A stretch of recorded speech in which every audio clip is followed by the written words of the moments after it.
Hi, I'm Chuck Olenek. I'm a reenactor. And for 36 years, I used to use living history in the classroom to bring history to life. Duh, that's why they call it living history. To bring history to life for my students in the classroom who might get turned off to the subject because some people are going to teach it and make history as dead as the people they're studying. Well, I'm not in the classroom anymore, so I get to follow my own curriculum because I keep wanting to research stuff. I want to keep learning. And one of the things that I decided to do was I'm going to take the garb that I have at home and I'm going to continue to use it, and I'm going to travel up and down the state of California, and I'm going to tell a lot of 18th, 19th, and early 20th century California history stories. So I started off with missions and stuff like that, visited the missions of the Assistencias and the Presidios, and somehow that segued into California Bandidos, the Outlaws, and the lawmen. And I've been poking around in Civil War era stuff, and I kept noticing a name that popped up, and then I started noticing the same picture showed up in a couple of different stories. So I'm going to tell you about a guy named Tom Poole. Okay, I'm in the old jail for the city of Monterey. It was built in 1854. And, so California has basically been U.S. property since 1848, became the 31st state in 1850. And so, guess what's also going on around that time? The gold rush.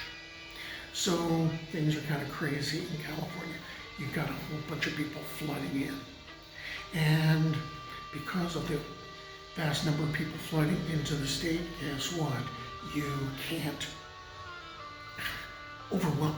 Okay, law enforcement is overwhelmed because everyone's showing up. They're showing up from all over the world. You've got people showing up from Australia, they're showing up from Europe, they're showing up from China. They want to find gold. And like I said, it's overwhelming. Well, in the county of Monterey, between 1855 and 1858, there were like 40 murders, and basically the justice that was handed out, large number of lynchings, but nobody's actually officially doing anything.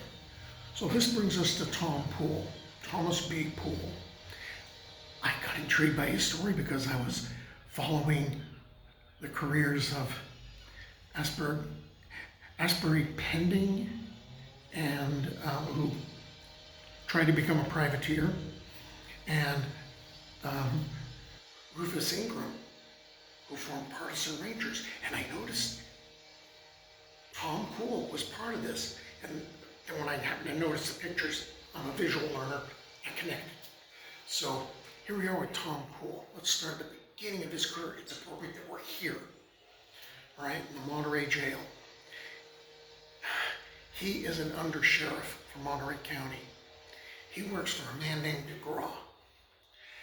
So DeGraw is the sheriff, but the descriptions that I had read is that he was basically incompetent. I tend to think there was a bit of laziness involved, but I'm getting it from the idea that Poole had to do a lot of not just Poole's job, but DeGraw's job. And I can see he was frustrated just by learning that, hey, here are all these murders that are happening in Monterey County, and no one's getting hung. So now we got to move a little forward to another part of the story. There's an Irishman named Mellon Mellon. And he is in Monterey, and he is heading home, I think, from a saloon. And he's pocketed $10. Yeah, all right. And he's climbing up a hill towards Carmel when he is attacked by two native Californians. A man named Salvador ends up basically grabbing him and restraining him, and Jose Anastasio slits his throat, takes the $10. Well, now they run, and what's going to end up happening is shortly afterwards, Salvador is caught. And, so Anastasio, he gets away. Salvador is caught, and he's put in this jail, along with two other Native Americans. Let me show you the jail. All right, so there's a typical cell. Let's step back and get the door. And there are just a few cells in here. Okay. Here we got ourselves another one. Any customers in there? No, but we got plates and cups. Notice the windows. Tough place to get out of. Okay. And let's see. Oh, we have a visitor. Okay. So at least these doors are fairly open. Check out the other side, though.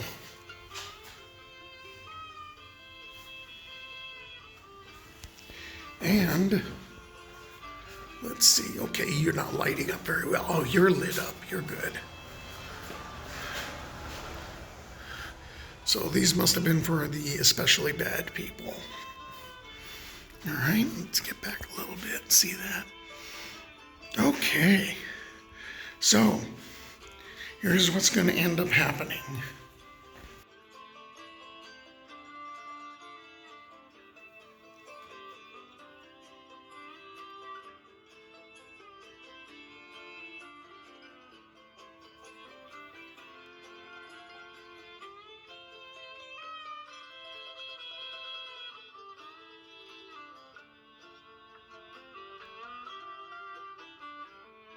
So remember, Salvador and two others are locked up in one of these cells. And crowd gets angry. All right, a mob forms. They break in, they haul the three of them out, and they lynch them. Okay. In December of 1857, because this is around, this is 1857. December of 1857, Jose Anastasio gets caught. And he gets put in a cell, he's tried, he's convicted, he is sentenced to hang like February 11th. And what ends up happening is the governor writes a letter to DeGraw. What's going on here? Why haven't I been getting the case files?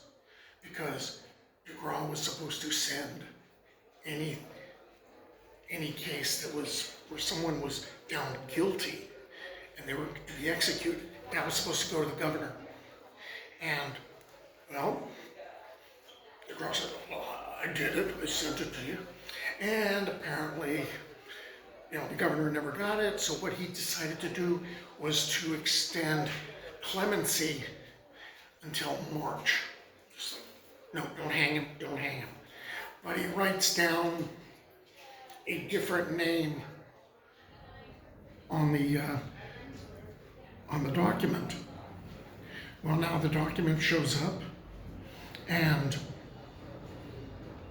DeGraw doesn't really care. He's not really doing much of anything. And Judge Hester, who had tried the case, he's looking at it, and this is where Tom Poole comes in. He says, what are we going to do? This one says we hang him. This one says it's a get out of jail free card, or at least we don't hang him right away, but it's the wrong name. You can tell it's supposed to be this name, but it's the wrong name. And the judge is basically, Judge Hester's like, you know, that's a tough call. You're gonna have to make that call. Well, what Poole does is he ends up going to two different, or he goes to actually several lawyers. He says, oh, what do? I got this and I got this. What am I supposed to do? And he was given the advice of, you know what? It's better if a mob gets a hold of him, that's just plain wrong. So it would be better if someone representing the law hung him, and that way justice is achieved. Okay. Next day, Poole shows up, pulls out Anastasio. They go up the hill to the tree where Mellon had his throat slit by Anastasio, and there's a scaffold that's been erected. Oh, big mob is showing up because they all want to watch. And Anastasio is hung. And now there's a big debate in town, and some people are really outraged, saying, that was a lynching. And then you have people on the other side, justice is served. You know, that was just a clerical error. You know, all is good. That's not the way the governor saw it. The governor basically was outraged, and he wanted, well, he was telling Poole, you know, what you did, this was way out of line. This is a miscarriage of justice, and you know, I will say the same thing to any of those that advised you. Well, at that point, Poole's kind of looking around going, okay, maybe I just need a change in career, because half the people in the county think that I was a good lawman because I was doing the job that DeGrasher was shrugging off, and the other half think I'm just a murdering vigilante. Never mind that there's a bunch of people in Monterey County that took the law into their own hands. So now he's going to have a career change. So, to sum it up, Governor John Weller accused Poole of judicial murder, but said, I have only regret that I have not the power to punish such conduct as it deserves. I was trying to figure out why Tom Poole ended up becoming a secessionist or an outlaw on behalf of the secessionist cause. Okay, granted, California was very much a divided state. Then I remembered learning that Poole was originally from Kentucky. Maybe that had something to do with it rather than making a statement against the governor. Whatever the reasons were, he fell in with the secessionist group, the Knights of the Golden Circle. So Tom Poole is going to have a career change. He's going to go from being an undersheriff in Monterey County, then later a vigilante, to pirate. And what he's going to do is he's going to connect with three people who were part of the Knights of the Golden Circle, a secessionist group, and it's during the Civil War, right? And you have Ashbury, or Pending, and his buddies Great House and Robbery. Robbery is British, that's going to be kind of important. And they are going to outfit a 90-ton schooner, the J.M. Chapman, with 2 brass cannons, and what they're going to do is they are going to basically take a Pacific mail steamship that was carrying California gold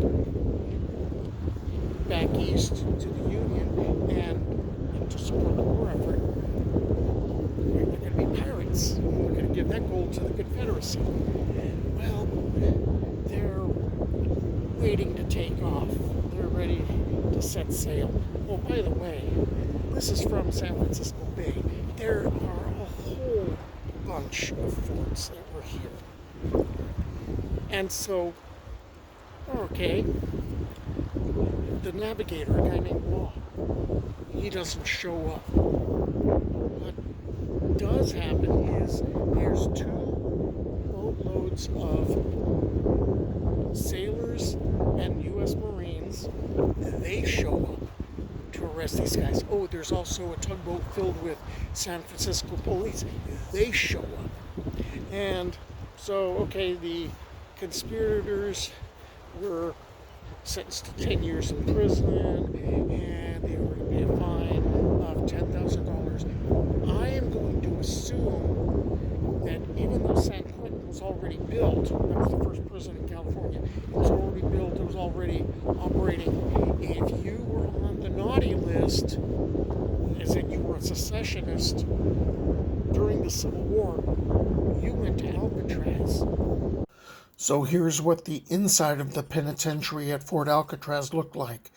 Even though Marin County's San Quentin, the state's only prison, was already operating since 1854, this was used to imprison Confederate sympathizers and privateers on the West Coast.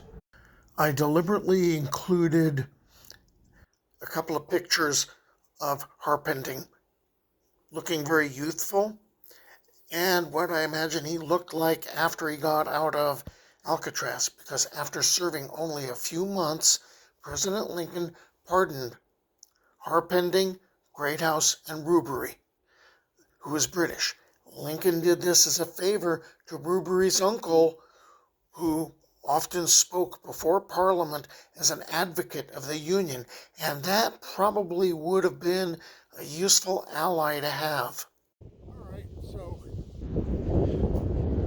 Poole must have been pardoned when the other conspirators were pardoned, because they only did a few months. Because that happened in 1863 when he was arrested and he was imprisoned.